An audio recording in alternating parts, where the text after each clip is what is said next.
خاصة إذا كان هذا الدين يحض على الفساد. السلام عليكم. يعني واحد عاوز يتزوج متعة. عليكم السلام ورحمة الله. إذا تسمحونا بسؤال الأساتذة الأعزاء مشايخنا. شيعي لو سني؟ شيعي.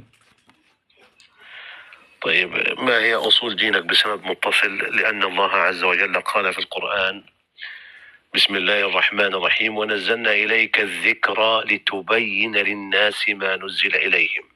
فالمنوط ببيان هذا الدين أصوله النبي عليه الصلاة والسلام.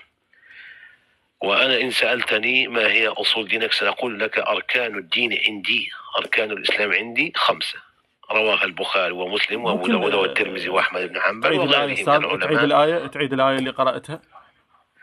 ونزلنا إليك الذكر. نعم ماشي. ونزلنا إليك الذكر لتبين للناس ما نزل إليه. أين تفسير النبي صلى الله عليه وآله وسلم وبيانه للقرآن في البخاري الذي تقولون بأنه أصح كتاب ونقل السنة؟ يا أبو أميري، هذا صرخي يا شيخ، هذا من جماعة إرسل ولا يستمع. صرخي أو غير ماشي. صرخي، أين تبيان طيب النبي في البخاري؟ يا أبو أميري، يا أبو أميري، تفضل. أنا اللي بيكلمك مرجع أعلى سني، أقسم بالله أدعس على دماغك دعس لا تتخيله. والله إذا بيك حظ ادعس ورد على جوابي. لحظة يا رحم. رد على جوابي. لحظة يا يلا ادعس يلا. وينك؟ لحظة يا رحمك. أنا سألتك سؤال: لو أنت راجل اثبت لي أصول دينك. لو أنت راجل اثبت أصول دينك، عوفك من البخاري. راح أجاوبك وتجاوبني. تمام.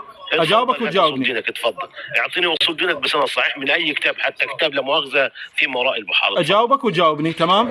تفضل هات أصول دينك يا حبيبي. تمام، جيد جدا. في البداية سألناك وما جاوبت، فأنا راح أجاوب. أنا راح أصير يعني أشجع منك. راح أصير أشجع منك وأجاوباني. راح أصير أنا أشجع منك وأجاوب. إيه. لحظة. أصول ديني. اسمع. لحظة حبيبي. أصول ديني.